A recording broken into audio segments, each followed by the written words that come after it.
nom est majestueux, Seigneur, sur toute la terre.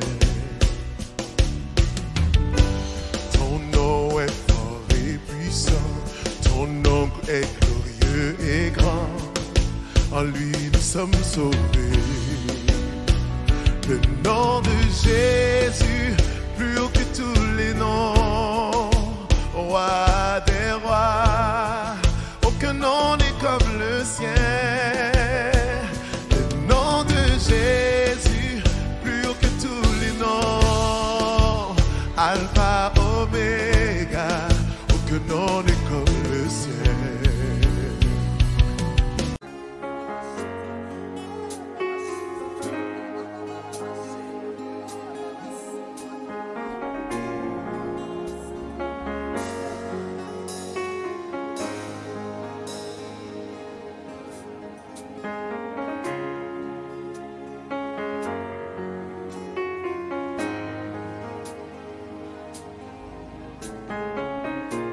Vous bénisse, sa sœur, nous un tout petit peu.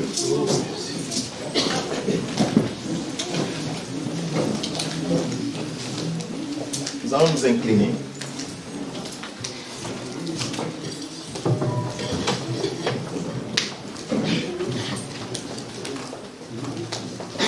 Laissons le Saint-Esprit parler à notre cœur.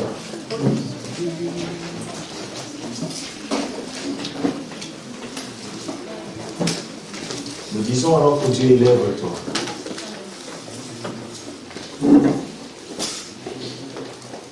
Toi le roi et le roi, le Tout-Puissant. Viens. Le psalmiste dit dans le psaume 68, l'Éternel se lève. Alléluia. Dieu se lève, ses ennemis se dispersent et ses ennemis fuient devant sa face. Dieu se lève et ses ennemis se dispersent. Ses adversaires fuient devant sa face. C'est ce Dieu qui est notre Père sur la terre.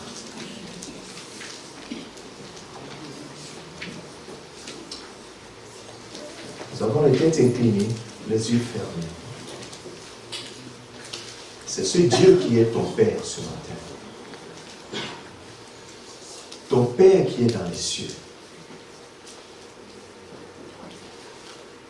Il n'a ni commencement et ni fin de jour. Nul ne peut se comparer à lui. Il dit, autant les cieux sont éloignés de la terre, ainsi mes pensées sont éloignées de vos pensées. Il dit une chose, la chose s'accomplit, il ordonne, la chose arrive. Rien ne lui est impossible. Et la Bible dit qu'il a élevé son Fils Jésus-Christ et lui a donné le nom qui est au-dessus de tout nom. Afin que pour nous qui croyons en Jésus-Christ sur cette terre, oui, quand nous invoquons le nom de Jésus, tous genoux fléchissent. Déjà dans le ciel, quand le nom de l'agneau est invoqué, les genoux sont fléchis. Et dit sur la terre, quand on invoque le nom de Jésus-Christ, nos genoux sont fléchis. Et les genoux de ceux qui ne veulent même pas entendre parler de lui fléchiront. Et sous la terre, les genoux fléchissent. Dieu lui a donné le nom qui est au-dessus de tous les noms. Tout pouvoir lui a été donné, dans le ciel, sur la terre. Lorsqu'il a été glorifié, il dit, il se révèle à Jean sur l'île de Patmos, il lui dit, j'étais mort, mais maintenant je suis vivant à jamais. Et les clés de la mort du séjour des morts sont entre mes mains. Alléluia. C'est ce Dieu puissant qui est mon Père. Merci Seigneur de ce que tu es mon Père par Jésus-Christ. Amen. Amen. Que le Seigneur bénisse chacun d'entre nous. Amen. J'aimerais te poser cette question simple. Est-ce que tu sais en qui tu as cru? Si tu ne sais pas en qui tu as cru, je te demande de prier jusqu'à ce que le Saint-Esprit te révèle celui en qui tu as cru. Sinon, tu ne peux pas marcher avec lui. Tu vas essayer, mais ça ne marchera pas. Il faut que tu aies la révélation du Seigneur. Je ne te dis pas que tu ne connais pas les choses de Dieu, ou bien que tu n'es pas dans l'église. Je ne te dis pas que tu n'as pas fait des dizaines d'années dans le Seigneur. Mais je te dis que si tu n'as pas la révélation de Christ, ce sera difficile pour toi de marcher avec lui. David dira un jour, il chante ce cantique en disant « L'Éternel est mon berger » dans le psaume 23. « Je ne manquerai de rien. » Et c'est celui en qui il a cru. Il dit « Il me fait reposer dans de verts pâturages. Il restaure mon âme. Il me conduit dans les sentiers de la justice à cause de son nom. Quand je marche dans la vallée de l'ombre de la mort, je répète, quand je marche dans la vallée de l'ombre de la mort, je ne crains aucun mal, car tu es avec moi. Ta roulette et ton bâton me rassurent. Tu dresses devant moi une table en face de mes adversaires. Tu ondules ma tête et ma coupe déborde. Oui, le bonheur et la grâce m'accompagneront tous les jours de ma vie. Chaque jour de ma vie. Et j'habiterai dans la maison de l'Éternel jusqu'à la fin de mes jours. Amen. Amen. Ce n'est pas une récitation. C'est quelqu'un qui l'a dit. Qu'est-ce que toi tu dis? Personnellement, lorsque tu es seul dans ta chambre, qu'est-ce que tu dis de lui? C'est ça la révélation. C'est ça la révélation. Ce n'est pas quand nous sommes ensemble. Quand nous sommes rentrés, toi et moi, un jour dans une église, comme ce matin, nous avons vu les gens adorer le Seigneur. Oh Dieu, tu es grand, tu es puissant, tu es glorieux. Et nous aussi, nous avons commencé par répéter les mêmes choses, sans jamais réaliser, avoir la révélation de ces mots-là. C'est ça le drame. Si aujourd'hui l'église est faible, c'est exactement le point. Nous disons des choses, franchement, on va se dire la vérité, auquel on ne croit pas. Je suis en train de choquer certaines personnes, mais je préfère te choquer, te dire la vérité, que de te dire, de te cirer dans le sens du poil. Je ne vais pas le faire pour toi. Je ne vais pas le faire pour moi-même. Seigneur, quand je lève la main, je dis que tu es grand, je sais ce que je dis. Quand tu dis, oh Dieu, tu es grand, est-ce que tu sais ce que tu dis? Quand tu te poses cette question, alors, celui que le Seigneur a mis à côté de toi pour t'aider, en ce moment, tu lui laisses en fait la place de t'aider à savoir qu'il est grand. C'est pourquoi le Saint-Esprit de la Bible, le Seigneur dit que il vous est avantageux, il disait à ses disciples, il vous est avantageux que je m'en aille. Parce que quand le Saint-Esprit vient, il vous rappellera ce que j'ai dit. Il vous conduira dans toute la vérité. Il vous rappellera, il vous révélera les choses à venir. Et il ne dira rien de lui-même, il prendra ce qui est à moi et vous le donnera. C'est-à-dire qu'il vous révélera qui je suis. Bien, c'est un grand défi pour moi en tant que croyant. pour toi en tant que croyant, si tu ne réalises pas ça, frère, ça va être difficile. Ce que David dit, il dit, l'Éternel mon berger, je ne manquerai de rien. Toi, tu peux parler comme ça. Frère, la dernière fois, j'ai dit que nous, les chrétiens, nous avons mis la barre de la vie chrétienne très bas. Et c'est à nos dépens. La barre est très basse et c'est à nos dépens, malheureusement. Malheureusement.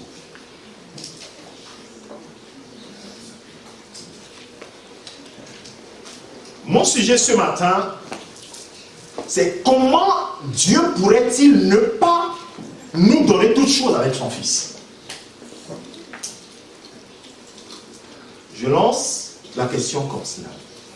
Comment, frère, comment, ma soeur, Dieu pourrait ne pas te donner toutes choses avec son Fils? Ça, c'est une dissertation. Et chacun doit arriver à une conclusion dans sa vie.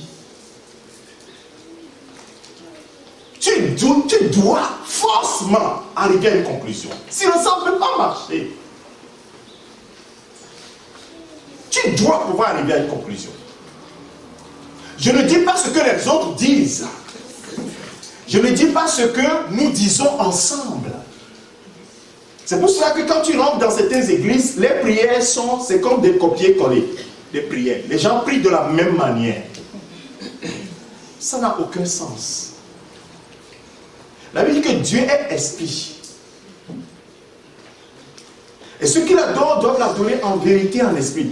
C'est-à-dire que quand je dis Dieu est grand, je dois le dire de la meilleure façon possible avec la vérité. Si je n'ai pas conscience que Dieu est grand, oui, on dit que Dieu est grand. On dit de toi, Seigneur, que tu es grand. Ça, c'est juste. Vous comprenez ce que je veux dire? On dit de toi que tu es grand, mais moi, je n'ai pas encore réalisé ta grandeur. Là, tu laisses la place au Saint-Esprit. Et te donner la révélation maintenant. Et quand tu as la révélation, les Français disent que c'est ce qui est clair, les mots pour le dire sont simples. Vous voyez, ça procède du cœur, ça sort naturellement. Quand je me suis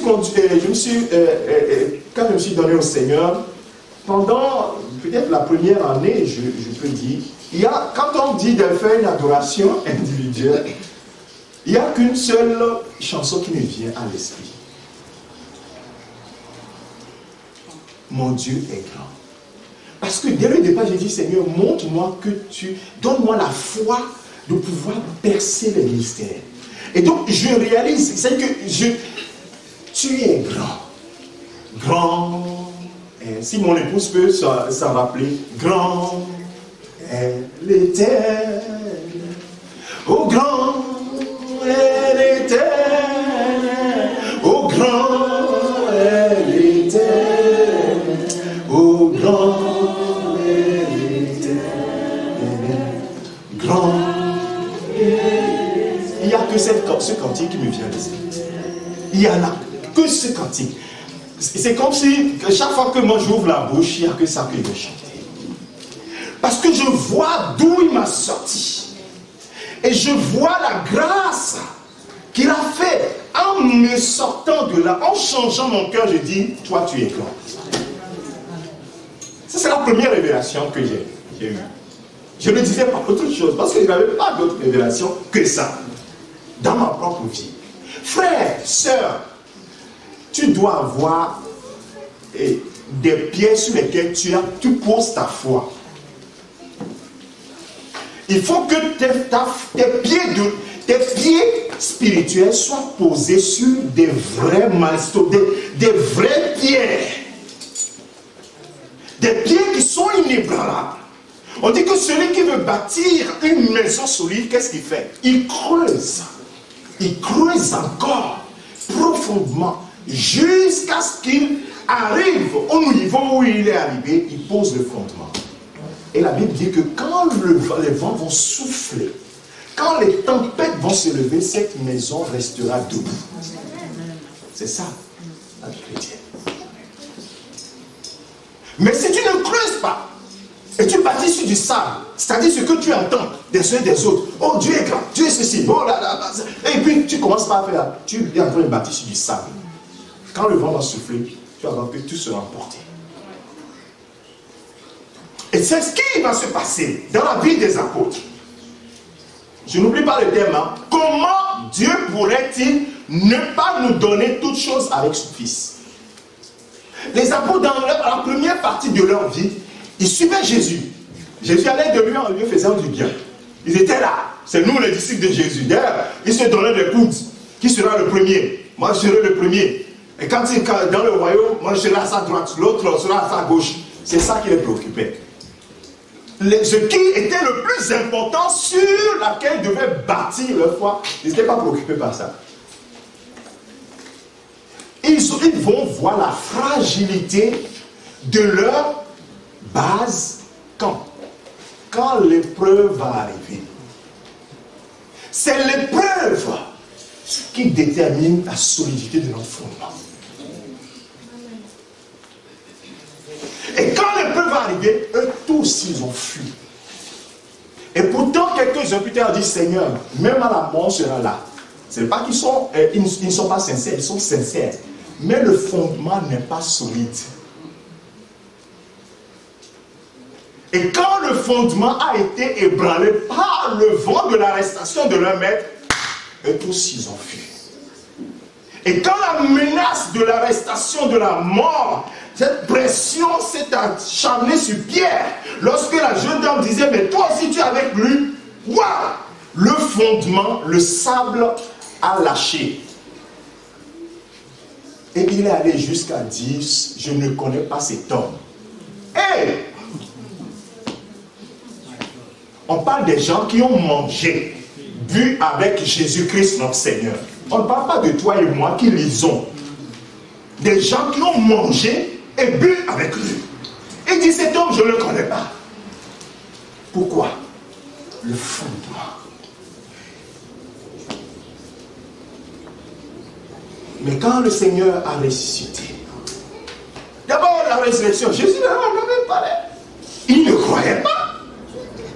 Les femmes sont venues dire, ah, même les disciples qui sont sur la route de Marie disent, ah ben, certains d'entre nos femmes nous ont fort étonnés parce qu'ils disent qu'il paraît qu'ils... C'est incroyable. C'est des gens qui marchaient avec Jésus. Frère, dis-le-moi, ce que c'est en train de te dire ce matin, je ne l'ai pas préparé. Je dis, Seigneur, tout ce que tu prends ma bouche ce matin, parle à quelqu'un.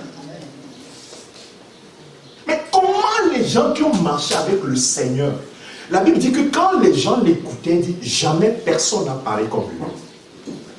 Personne n'a enseigné comme lui. Ils ont vu des miracles. Jésus a dit, je vais revenir. Je vais ressusciter le troisième jour.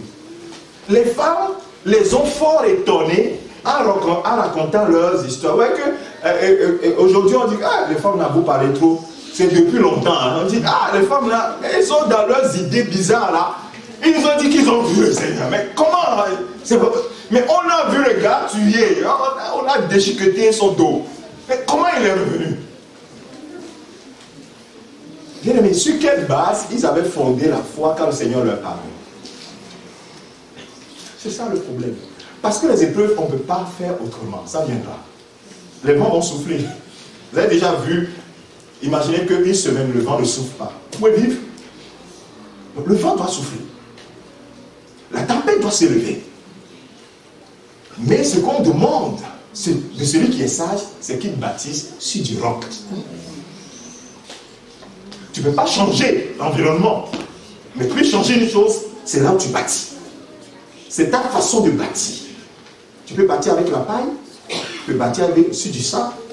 Mais quelqu'un qui est intelligent et qui a anticipé qu'il y aura des moments de tempête, celui-là, il va aller creuser profondément jusqu'à toucher le fond et bâtir sa maison sur du roc. C'est ça la vie chrétienne. Pas autre chose. Et quand Jésus leur a parlé, ils avaient fermé leurs portes. Ils étaient là. Jésus apparaît au milieu d'eux. Je crois que le jour-là, Comme la porte est déjà fermée, elle dit, mais pourquoi on a fermé la porte? Parce que si la porte était ouverte, qu'est-ce qu'on allait faire? On allait les voir décaler tous. La porte était fermée, donc ça dit qu'eux-mêmes ils se tombent. Donc les gars ils étaient coincés, n'est-ce pas? Qu'est-ce que Jésus leur dit? Ma paix soit avec vous. La paix. Et la Bible dit qu'il leur a reproché leur incrédulité. Il leur a reproché d'être incrédule, d'avoir douté de lui. Et quand ils ont vu que sur toute la nuit, ils avaient échoué, quand le Seigneur leur dit, attendez à Jérusalem jusqu'à ce que vous receviez, qu'est-ce qu'ils ont fait? Ils sont partis. Ils ont dit, nous ne partirons pas d'ici jusqu'à ce que nous recevions ce qu'il a promis. Parce que cette marche-là, ce n'est pas par la chair. Parce que nous avons essayé la chair, ça n'a pas marché. C'est pas l'esprit. On dit les choses de Dieu, c'est pas l'esprit de Dieu qu'on les connaît. Non, c'est pas la chair.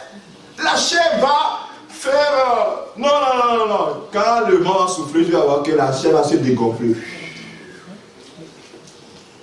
Mais quand l'esprit va chercher la révélation dans les pensées, dans les profondeurs de Dieu, et saisir cette révélation, mes sœurs, l'apôtre Pierre devant le Sanhédrin, plus de peur. Il dit au Sanhédrin, jugez-vous en même, vous-même, jugez-en. S'il est bon de vous obéir plutôt qu'à Dieu. Et c'est le même Sanhédrin qui a condamné Jésus. Hein? Le gars qui a fui maintenant, on ne l'a même pas amené devant le Sanhédrin. C'est juste une jeune fille qui dit, toi aussi tu étais avec Jésus, il a fui. Il a dit non. Maintenant là, il est devant le Sanhédrin. Et il dit non, nous n'allons pas faire ce que vous dites. Nous allons faire ce que Dieu nous dit. Alléluia. Le fondement est posé. Yes.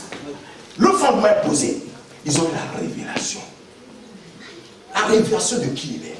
Ils n'avaient pas peur. Le mercredi dernier, j'ai enseigné ça ici. Il dit, mais ces gars, le Sanhédrin, on les prend. On leur interdit d'annoncer Jésus. Oh, ils s'en foutaient. Ils ont annoncé Jésus. On les a pris, on les a mis en prison. La Bible dit qu'un ange est allé le délivrer de la prison. Il faisait beaucoup de miracles. Le Sanhédrin, il dit, on va les faire mourir. Gamaliel dit, hey, chers amis, les gars là, on a vu des gens circuler ici. On ne les a pas mis en prison, on les a enfermés en combien de tours, ils sont sortis. On leur a dit de ne pas aller se mettre dans le temple pour enseigner. On voit qu'ils sont dans le temple. Non seulement ils sont sortis de la prison, mais ils sont retournés dans le temple là où on les avait arrêtés. Ceux-là, ils ont un courage que nous n'avons pas. Ceux-là, ils ont quelque chose que nous n'avons pas. Ne risquez pas de lutter contre Dieu. Laissez-les tranquilles. Alléluia. Mais c'est ça, parce que les gars, c'est fini. Ils ont changé de sphère. Avant, ils étaient dans l'univers naturel. Ils vivaient sur ce qu'ils voyaient. Ils étaient dans les sentiments de ce qu'ils sentaient, tout cela. Ils ont changé de camp. Maintenant, ils ne sentent plus. Et qu'est-ce que le Sanhédrin a fait? La Bible dit qu'on les a frappés de verges et on les a laissés en leur interdisant encore. Le Sanhédrin sait très bien qu'ils ne vont pas obéir. On les a frappés de verges et le comble c'est qu'ils sont partis joyeux d'avoir été frappés.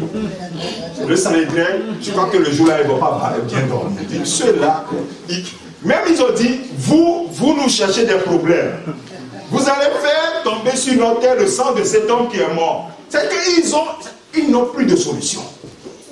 Devant notre foi, l'environnement, même l'ennemi ne doit pas avoir de solution.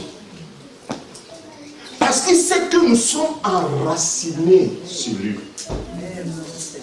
Et après, on va voir dans la vie des apôtres ce même caractère. L'apôtre Paul, on le bat, on le lapide, on le prend pour mort. Il sort de là, il va encore prêcher l'évangile. Oh! Ceux-là, qu'est-ce qu'ils ont découvert? C'est ce que toi et moi devons découvrir. Comment Dieu pourrait-il ne pas donner toutes choses avec son Fils?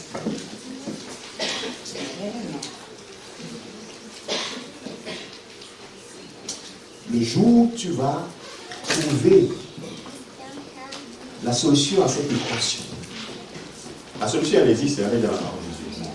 Mais je dis, le jour où tu vas trouver, on dit que celui qui cherche, on dit qu'il y avait dans un champ des richesses. Il y a quelqu'un qui allait vendre tout ce qu'il avait pour acheter ce champ-là, pour pouvoir trouver toutes les richesses qu'il y a. Vends tout ce que tu as et creuse jusqu'à avoir la solution à cette parole. Comment je suis sur mon lit, je me pose la question. Bon, Jésus est mort à la croix. La Bible dit, Jean chapitre 3, verset 7, Dieu m'a tant aimé, il ne peut pas dire Dieu nous a tant aimé. C'est pourquoi moi, souvent, quand je discute avec l'un, qu'est-ce que Dieu a fait? Oh, Dieu nous a aimés. Je dis non, je ne parle pas des autres, je parle de toi. Dieu m'a tant aimé. Vous voyez, l'erreur commence déjà par là. Ce que les autres, ce n'est pas ça qui est important. Parce que quand le vent va souffler là, chacun sera pour lui-même. Hein? Chacun pour lui-même. C'est pourquoi il faut que toi, tu aies ta révélation. Dieu m'a tant aimé qu'il a donné son fils. La Bible dit qu'il existait avant la création du monde. Il a laissé sa gloire. Il est venu résoudre mon problème, qui est le problème du péché. J'étais esclave. J'étais vendu au péché. La Bible dit que j'étais sous la puissance de l'empire du diable. Et lui, il n'a jamais péché. Il vient prendre la condamnation qui était sur moi. Et il est mort à ma place afin de me délivrer de cette condamnation pour qu'il n'y ait plus de condamnation sur moi. Amen. Ok, j'ai cette révélation. Alors j'ai dit, mais celui qui a fait ça pour moi, mais il m'aime tellement. Il m'aime tellement. Et encore plus ça. Comment toi tu peux donner ton fils? Et la Bible dit que Dieu a donné son fils pour moi. Ça veut dire que ce Dieu m'aime. Ça veut dire que l'amour pour ce Dieu-là est tellement élevé, est tellement puissant, est tellement grand pour moi. Alors je me pose la question. Quand Jésus a marché sur cette terre, le Père était toujours avec lui. Le Père était toujours avec lui. Alors, je me pose la question, comment le Père qui a donné son Fils, ne me donne-le-t-il pas? Ça veut dire que c'est le sacrifice ultime, suprême. Comment les choses inférieures, il ne peut pas me les donner? Je suis sur mon lit, je suis en train de méditer. Je me pose cette question. Et là, le Saint-Esprit me dit, tu vois, il peut tout te donner. Et là, je fais, waouh, et regarde, j'ai trouvé. Il n'y a rien qui puisse me donner. Tout. Il me donne tout. Tout avec lui. Alléluia. Amen. Tout avec lui. Et là, quand je saisis cette parole, c'est ça le vraiment. C'est sur ça que je vais maintenant baser ma foi. Pas sur ce que je sens, pas sur ce que je vois, pas sur ce que les gens disent, mais sur ce que Dieu a dit. Dieu a dit, tu es mon fils. Vous savez, quand le Seigneur Jésus-Christ, la Bible dit que le Saint-Esprit lui-même l'a conduit dans le désert. Rempli du Saint-Esprit, Jésus a été conduit dans le désert. Luc chapitre 4, verset 1. Et la Bible dit que maintenant, dans le désert, Satan va l'éprouver. Et pourtant, lors du baptême de Jésus-Christ, le Père lui dit, tu es mon fils bien-aimé en qui j'ai mis toute mon affection, n'est-ce pas? Alors, quand Satan va arriver dans le moment d'éprouver, il va commencer par là. Il va dire, si tu es vraiment le fils de Dieu, il veut faire quoi? Il veut ébranler le fondement. Mais comme le fondement est solide, Jésus dit, ne va pas céder à cela. Si tu es véritablement le fils de Dieu, change cette pierre. Dieu, non. Ce n'est pas changer la pierre en pain qui me donne mon identité de fils de Dieu. Je l'ai. Je suis fils de Dieu. Un point très. Alléluia. Le fondement est ébranlable. Tout commence par là. Tu es qui? Qui es-tu, frère et soeur? C'est là il va t'attaquer premièrement. Sur ton identité. Qui es-tu? Les gens disent, nous sommes chrétiens. Non. Qui es-tu? Je suis chrétien. Ah bon? Tu as vu dans la Bible que les gens disent, moi je suis chrétien. Tu as déjà lu ça dans la Bible? La Bible dit qu'Antioche, c'est les gens qui disaient d'eux. Ils ont vu quelque chose. Ce n'est pas dire, moi je suis chrétien. Non, non, non, ils ne disaient pas ça. On les appelait parce qu'on voyait quelque chose en eux. On voyait une identité. Ils avaient une marque qui était différente de la marque du monde.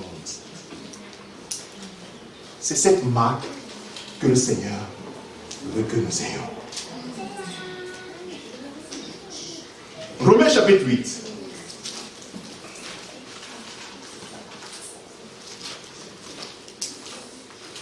Je vais lire plusieurs textes dans Romains chapitre 8.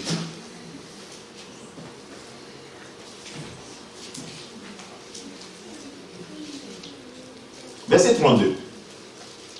La Bible dit, lui, c'est-à-dire on parle de Dieu, qui n'a point épargné son propre Fils, mais qu'il a livré pour nous tous, comment ne nous donnera-t-il pas aussi toutes choses avec lui?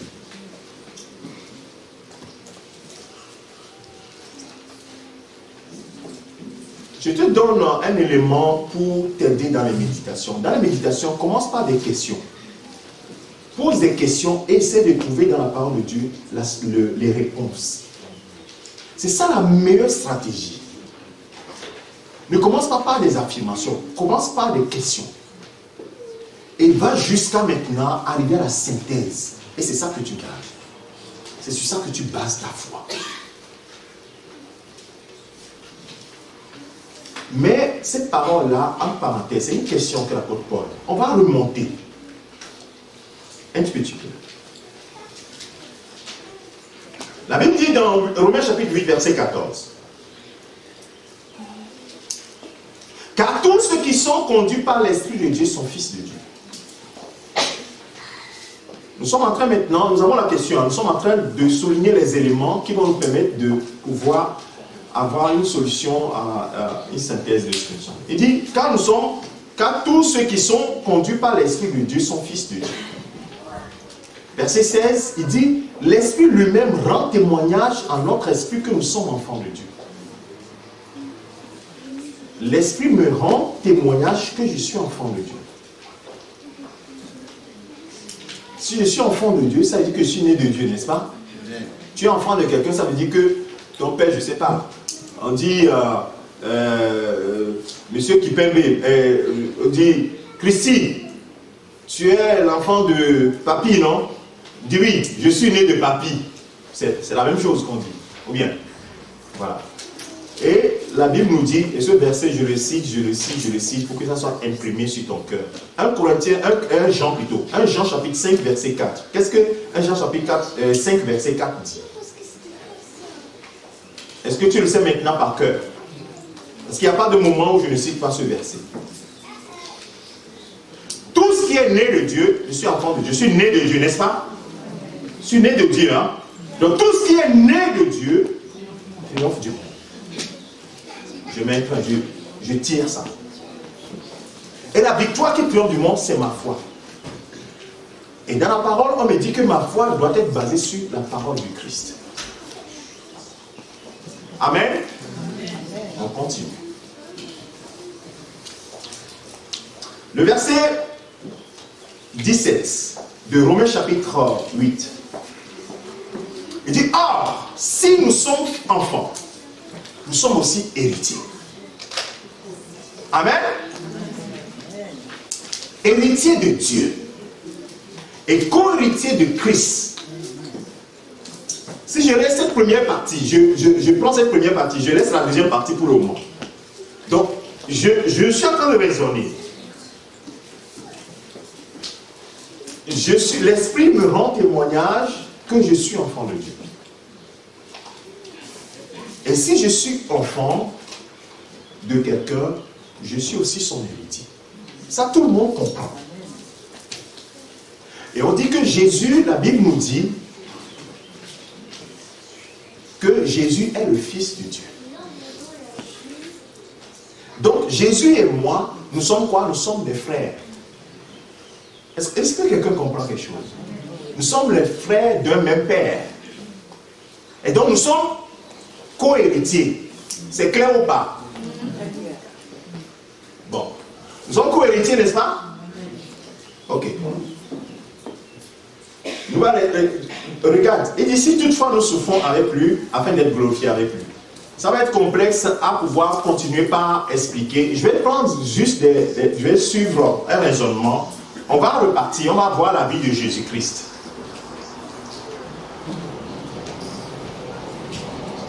Je vais prendre Luc à la fin de sa vie sur la terre. Nous avons vu que la Bible nous rend un grand témoignage de Jésus. Il allait de lieu en lieu faisant du bien, ainsi de suite, parce que Dieu était avec lui. Et même dans les écrits, lui-même il va dire, les gens disent, ah, Dieu, est-ce que Dieu l'abandonne? Il dit, mon Père ne m'abandonne pas, parce que je fais toujours ce qui lui est agréable. Il est toujours avec moi. Et il est toujours avec lui. Et ce qui va se passer dans Luc chapitre 22, je vais prendre Luc chapitre 22, au moment où Jésus doit aller maintenant à la croix,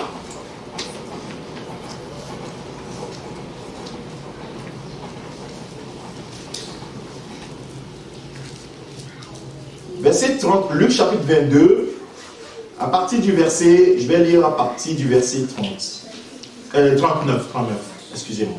Après être sorti, il alla selon sa coutume à la montagne des Oliviers, ses disciples le suivirent.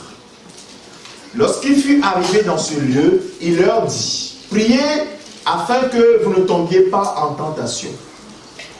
Verset 41, puis il s'éloigna d'eux à la distance d'environ un jet de pierre, et s'étant mis à genoux, il pria, disant, Père, si tu voulais éloigner de moi cette coupe, toutefois que ma volonté ne se fasse pas, mais la tienne. Et il a prié comme cela. Le Seigneur fait défiler devant lui la souffrance. On va le traîner dans les rues de Jérusalem. On va le battre de verge. En fait, Jésus, lui, voyait le film avec le soldat qui a tissé une couronne d'épines et qui lui a planté dans le crâne. Le sang qui giclait. Il voit ce soldat romain qui lui perce le côte. Il voit ces soldats qui avaient leur fouet avec du fer au bout et qui le frappaient, 40 coups moins 1, le frappaient, déchirait son dos. Il voyait tout cela, il dit, Seigneur, si cette coupe pouvait s'éloigner de moi, il sait qu'il va passer par là. Il dit, toutefois, pas ma volonté, mais la tienne. Je disais tantôt que Dieu était avec lui, n'est-ce pas? Dieu va lui prouver que même dans le feu, je suis avec toi. Parce que je suis un père responsable et je m'occupe de mes enfants. Dans le feu, je n'abandonne pas mes enfants. Alléluia! Et dans le verset 43, qu'est-ce que la Bible nous dit? Alors, le Seigneur envoie un ange apparu du ciel pour faire quoi? Le fortifier. Alléluia. Frère, si dans la souffrance tu dis, oh Dieu là, tu m'abandonnes, fais attention à ce que tu dis. Fais attention à ce que tu dis. Il n'a jamais abandonné, il n'abandonne pas. C'est nous qui l'abandonnons. Il n'a jamais abandonné. La Bible dit que nous sommes, n'oublie pas, nous sommes co-héritiers avec Christ. Hein? Il est fils, nous sommes aussi fils, ou bien nous sommes enfants. Disons, si je veux rentrer dans l'explication de enfant-fils, ça va être long. Comprends ça comme ça. Nous sommes héritiers de Dieu, co-héritiers avec Christ. Il dit, dans le feu, il envoie son ange pour le fortifier. Frère, comment peux-tu imaginer que toi, Jésus est allé à la croix pour payer toi ton prix? Et que toi, quand tu traverses le feu, Jésus va être très loin et te dire, hé mon fils, est-ce que tu sais bien te débrouiller? Oh! Comment on peut même penser ça? C'est ça qui fait que tu élimines toutes les armes que Satan va utiliser contre toi. Parce que lui va venir et va dire, est-ce que Dieu a-t-il réellement dit qu'il t'aimait vraiment? Dieu a-t-il réellement dit que si tu es dans le feu, il est avec toi? N'est-ce pas que tu as péché, c'est pourquoi tu es dans ce truc-là? Parce que tu auras déjà médité cela et tiré des conclusions que tu vas brandir ces conclusions devant lui. Alléluia! Amen.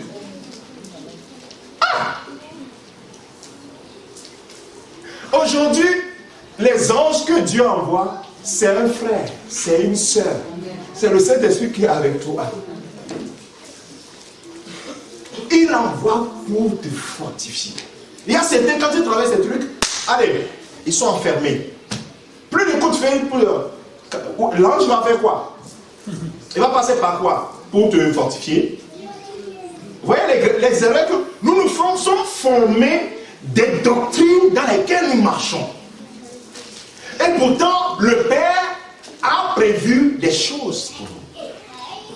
Et il a prévu même des hommes pour nous. J'expliquais à un frère la semaine dernière, ou bien la semaine d'avant, il disait, frère, tu ne sais pas pourquoi Dieu a prévu des frères autour de toi. Il y a quel frère qui aime fortifier? Tu ne sais pas pourquoi Dieu l'a mis sur ta route.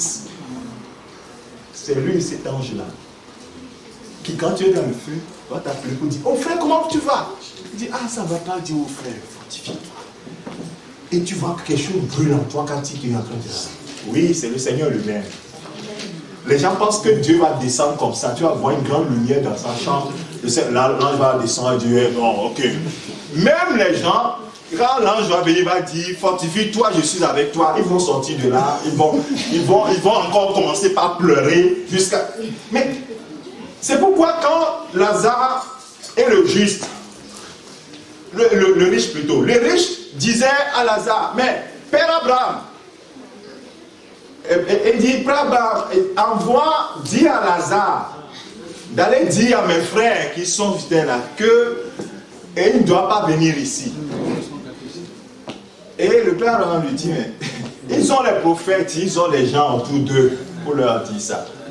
Même s'il y a quelqu'un qui vient des morts pour leur dire, s'ils veulent croire, ils croiront, s'ils ne croiront pas, ils ne croiront pas. Bien aimé, tu veux que Dieu fasse apparaître un ange pour te dire qu'il est avec toi?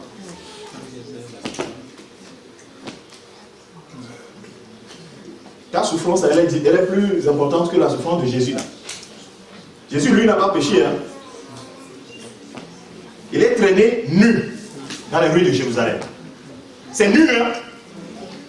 Ça veut dire que la Bible, la robe, c'est nu dans les rues de Jérusalem. Toi, on t'a traîné nu quelque part? Oh, Seigneur, toi-même, tu sais que c'est trop difficile. Oh, Seigneur, c'est trop difficile. Oui, ce n'est pas que c'est pas difficile, mais il a donné les moyens pour te fortifier. Est-ce que tu les utilises? Est-ce que tu les acceptes? Toute la question est là. Toute la question est là. La Bible dit que toutes les épreuves, Dieu ne va jamais accepter que tu traverses une épreuve qui soit au-dessus de tes forces. C'est ce que la parole de Dieu nous dit. Clairement. Il dit, dans une épreuve, dans une situation, il donnera le moyen de s'en sortir. Amen. Oh. Il m'aime. Jésus m'aime. Oh Jésus m'aime. Jésus m'aime. Oh Jésus m'aime. Oh Jésus m'aime. Oh Jésus m'aime. Oh Jésus m'aime. Jésus m'aime. Oh Alléluia. Oh Jésus m'aime. Alléluia. Oh Jésus m'aime. Alléluia. Oh Jésus m'aime. Alléluia. Oh Jésus m'aime. Jésus m'aime. Jésus m'aime. Jésus m'aime. Jésus m'aime. Oh Jésus m'aime. Oh, que quelqu'un reçoive cette parole ce matin. Jésus m'aime. Jésus m'aime. Oh, alléluia. Oh, Jésus m'aime. Oh, alléluia. Oh, Jésus m'aime. Alléluia.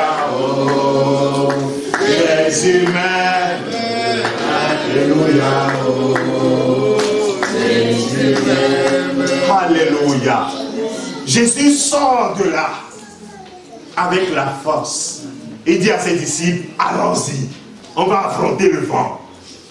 Il arrive, voilà les soldats qui sont là pour l'attraper. Il sait que le Père l'aime. Il sait que le Père est là. Dans Isaïe chapitre 43, il dit, dans le feu, je suis avec toi. Oh bien-aimé, oh, que le Seigneur te...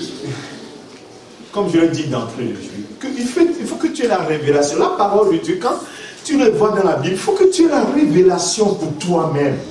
Isaïe chapitre 43. On va aller le verset 1 au verset 3. Frère, ce sont...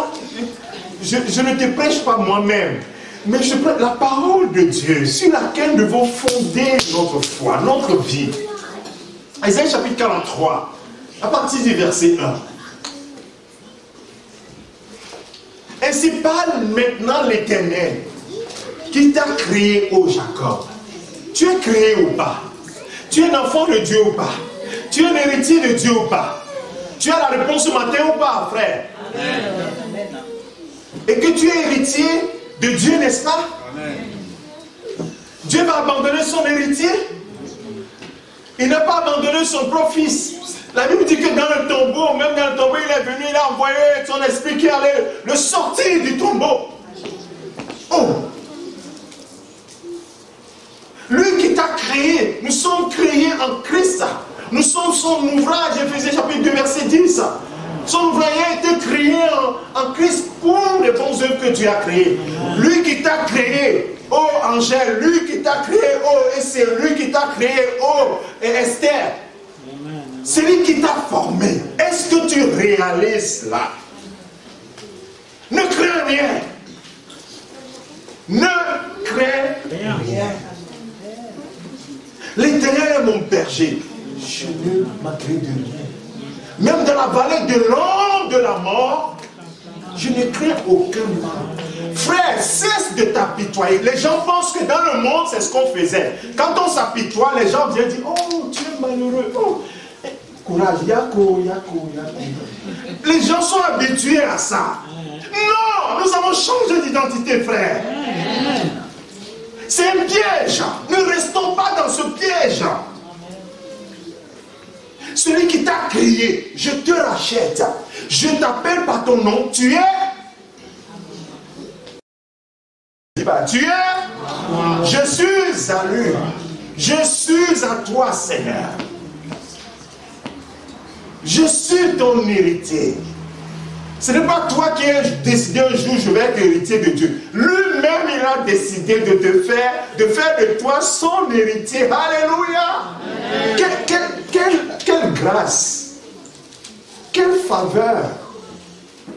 Moi, quand j'adore, j'ai l'impression qu'à chaque fois que j'adore le Seigneur, le Saint-Esprit me ramène à l'œuvre de la croix. Et je commence, je fonds en larmes. Je dis, oh Seigneur, quel amour tu as eu pour moi. Quel amour, quelle grâce. Moi qui n'avais rien pour mériter quoi que ce soit, il a fait de moi l'héritier du Créateur du ciel et de la terre. Oh, frère. Et moi, je vais encore me satisfaire des yako, de oh, prends courage. Quand nous sommes son ouvrage, on va revenir sur Ésaïe chapitre 43. Bien, mais ce que je suis en train de t'amener à la parole. Les choses qui durent. Les yako ne durent pas. Les choses qui durent, c'est ça que je suis en train de te montrer ce matin. Les choses qui vont t'amener juste dans l'éternité. Il dit, je t'appelle par ton nom, tu es à moi. Ensuite, verset 2. Il dit, les eaux vont vouloir t'engloutir. Tu peux monter, tu peux descendre, les eaux vont venir. Tu vas les traverser. Mais j'aime beaucoup ce cantique qui dit, même si les océans se déchaînent, oh je les traverserai avec toi. Ô Père, tu domines les je suis tranquille, car tu es là. Oh, je suis tranquille, car tu es là.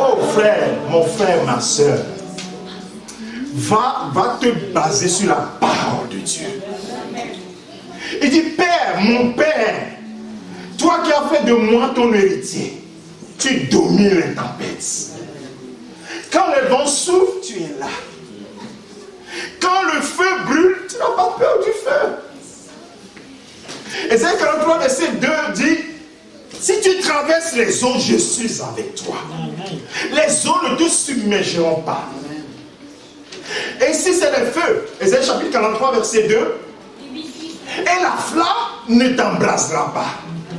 Mais si je lis ça et je n'ai pas de témoignage dans la Bible, je pourrais dire, est-ce que c'est vrai? Shadrach, Meshach et Abednego, la Bible dit que Nebuchadnezzar les a jetés dans le feu.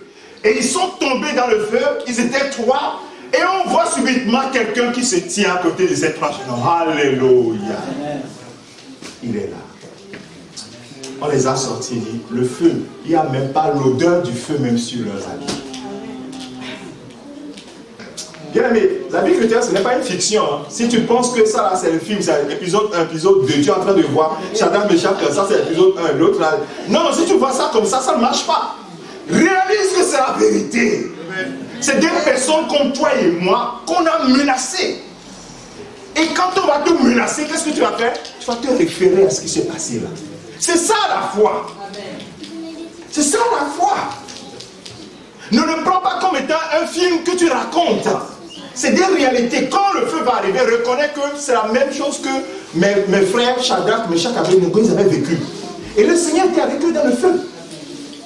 Et ils sont sortis victorieux. La Bible dit que après avoir vaincu les flammes, qu'est-ce qu'ils ont fait? Nebuchadnezzar les a élevés dans le royaume. Alléluia. Ton élévation est à la suite de l'épreuve.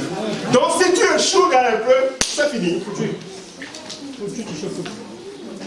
Les gens pensent que l'épreuve, c'est à ce moment, oh, je suis triste. Mais ce que le Seigneur fait, c'est, oh Seigneur, aide-nous.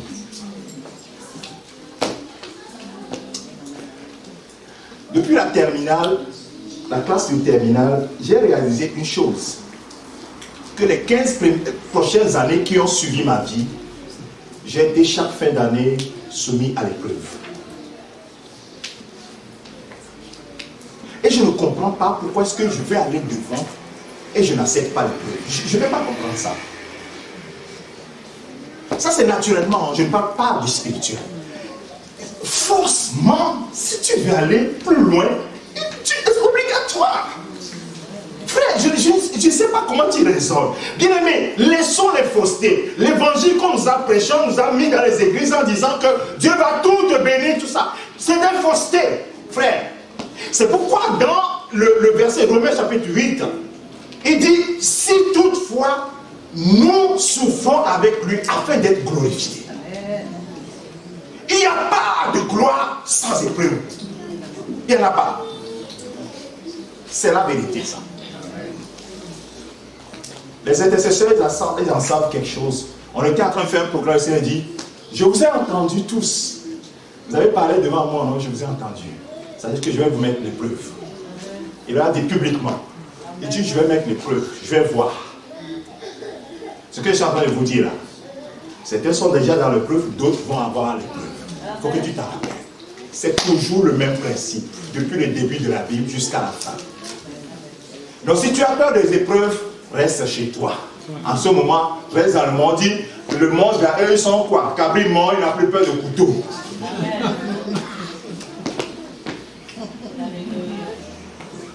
En Christ, c'est avec le Seigneur que nous allons affronter en face. Je n'ai pas beaucoup de temps pour te dire. Je te donne des exemples concrets. Les gens disent, oh, le pasteur est en train de parler. Hey, ne me dis pas que je suis en train de parler seulement. Ne me dis pas ça. La Bible dit qu'ils ont coupé la tête à Jacques, l'apôtre. Est-ce que les disciples, ils sont restés chez eux en train de pleurer? On a pris Étienne, on l'a lapidé publiquement. quand les gens sont partis, Étienne et Philippe, ils étaient élus le même jour diacre, n'est-ce pas? Tu lis Actes des Apôtres chapitre 6, tu lis chapitre 7, regarde la suite. On dit Philippe, quand il est parti, la persécution, il est parti, il est en train d'évangéliser, d'aller annoncer. On n'a jamais vu Philippe dire, Seigneur, comment tu as fait, qu'est-ce que tu as fait pour laisser mourir Étienne? Moi, je suis fâché contre toi. Comment Étienne, plein de grâce, rempli du Saint-Esprit, qui faisait autant de miracles, tu l'as laissé lapider? Est-ce qu'ils ont dit ça? Oh.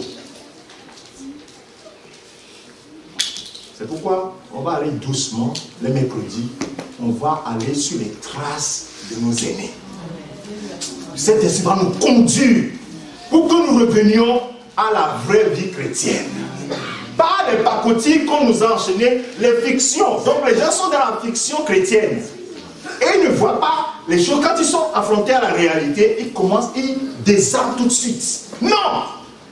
Les épreuves, ça fait partie. Et même la douleur, ça fait partie. J'ai des versets ici que je ne t'ai pas donné. C'est pourquoi j'essaie de ne pas trop lire. Je te donne les choses telles que le Saint-Esprit me donne. L'apôtre Paul, quand il va aux Corinthiens, en train de lister les choses qu'ils ont traversées, il dit, nous sommes apôtres. Mais nous sommes comme les balayures. Avec beaucoup de patience, mais beaucoup de souffrance. Les prisons. Nous avons connu les prisons. Nous avons connu la faim, la nudité.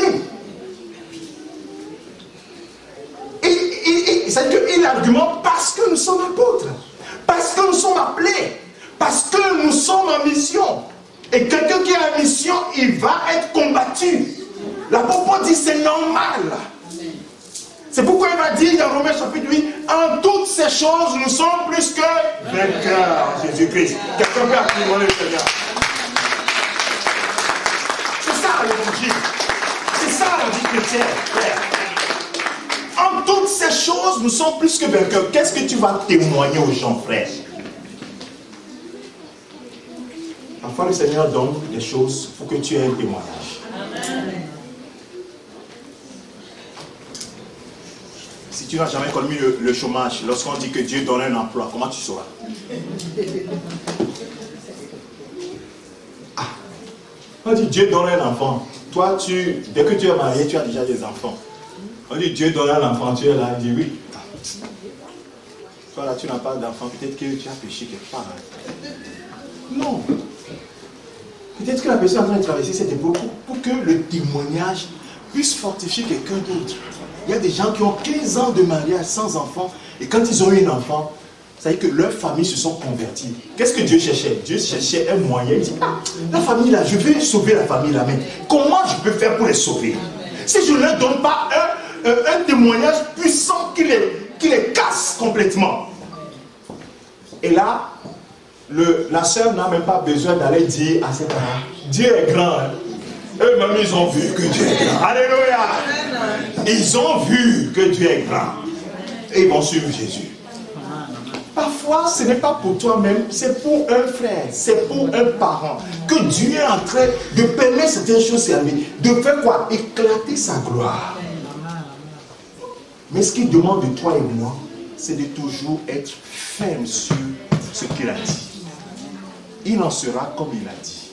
S'il dit, je suis avec toi, frère, ce n'est pas les circonstances qui vont changer ça. Si pour Jésus, les circonstances n'ont pas changé, je ne sais pas pourquoi ça a changé pour toi.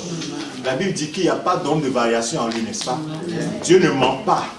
Donc s'il a été avec son fils, s'il a été avec Shadrach, Meshach et Abednego, s'il a été avec les enfants, les Israélites, mais pourquoi il ne sera pas avec toi? Amen. Amen. Nous allons nous lever tous ensemble. N'oubliez pas de liker la vidéo, de la partager avec vos amis et surtout de vous abonner à notre page.